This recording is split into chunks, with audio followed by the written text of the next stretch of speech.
Bon, je dois préciser que invitation bi ma président de la République yónnee wu ma ko en ma qualité de vice-président de l'ONG islamique Jamra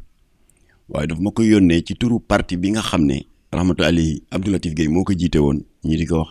le RDS Rassemblement démocratique sénégalais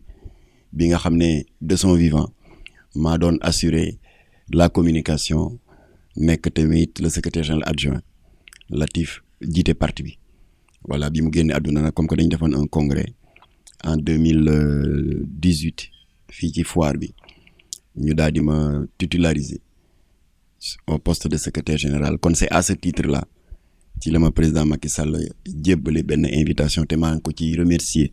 li tax ñëwuma nag wax naa ko benn xaritam ndax dañu daje woon de manière fortuite ci benn plateau de télévision en direct ma daal di ko yóbbante mu di kan mu di Souleymane Ndéné Ndiaye ancien premier ministre ma ne ko monsieur le premier ministre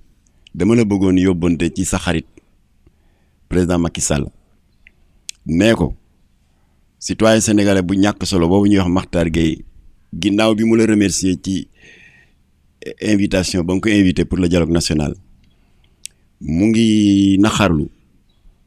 que yow président de la république balaa ngaa voté dialogue politique rek crise politique am balaa ngaa voté dialogue politique rek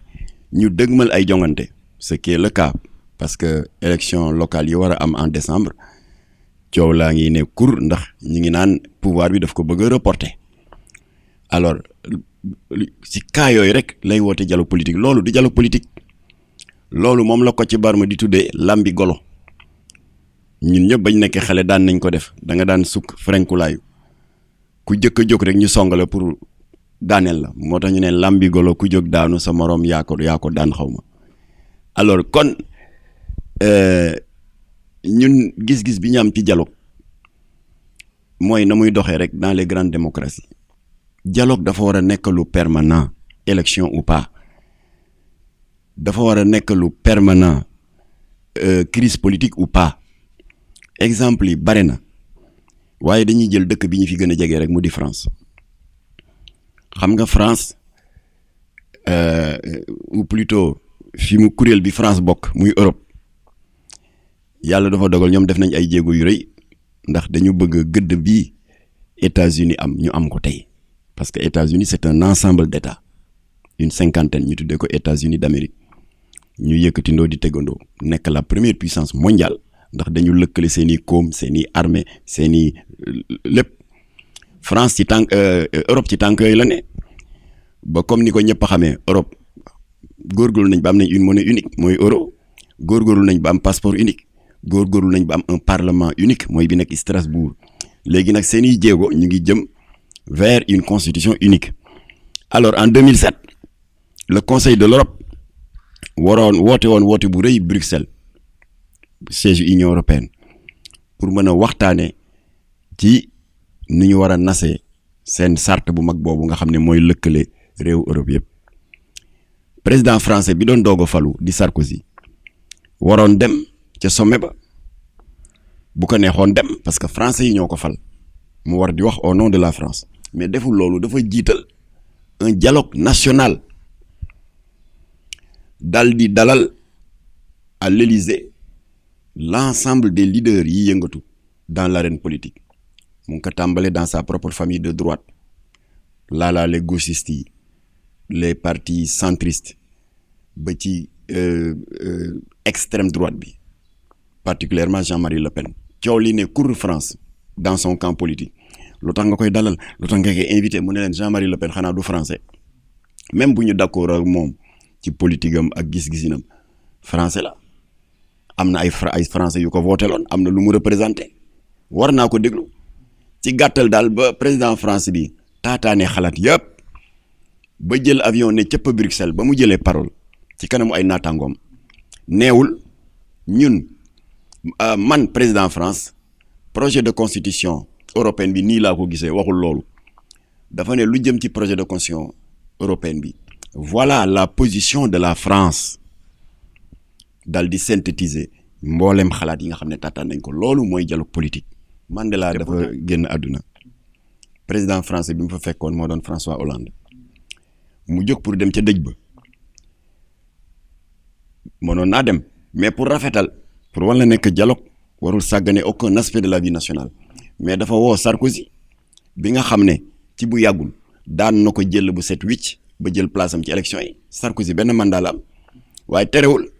François Hollande daf ko woo tendre ko la main mais ko dama bëgg ñu ànd jaale ji au nom de la France Sarkozy ne ko amul problème ñu daal di ànd bu rafet waaye ba ñu ne cëpp Johannesburg ndeke am na image bu gën a rafet bu leen fa doon xaar mu di le président américain moom itam dafa amoon la même idée effectivement Barack Obama ba muy ñëw ca dëj ba dafa ànd ak ancien président Bill Clinton ànd ak ancien président américain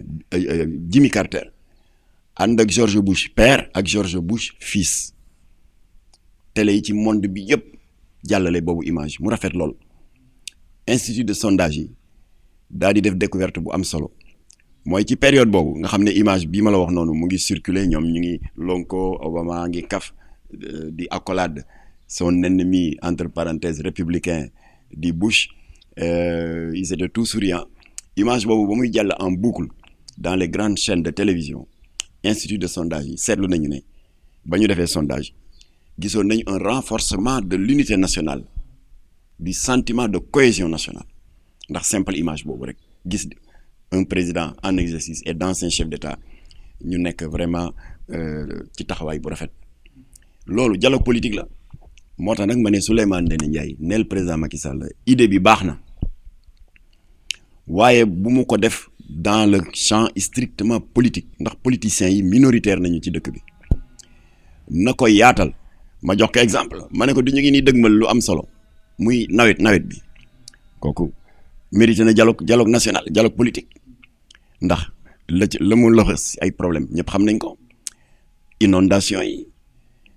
baykat yi tamit ñi ngi jàmbat naan est-ce que jiw ji dana doy est-ce que engrais yi dana doy mu daal di woo les personnes ressources ci secteur boobu toog weccante ak ñoom xalaat loolu dialogue politique la coow li lëmbee réew mi tey di pétrole bi waroon na occuper une priorité ci wàllu dialogue politique bi la crise universitaire scolaire mën nañ ci def dialogue politique waaye nañu bàyyi balaa ñoo def dialogue politique rek homme politique yi seen bopp am des comptes à régler entre eux donc yóbbante boobu laa ko jox et comme que gisuma ci sama bopp alors j'ai préféré ginnaaw bi ma ko remercier ci invitation bi j'ai préféré ñu toog ñun jàpp suñu njàmbur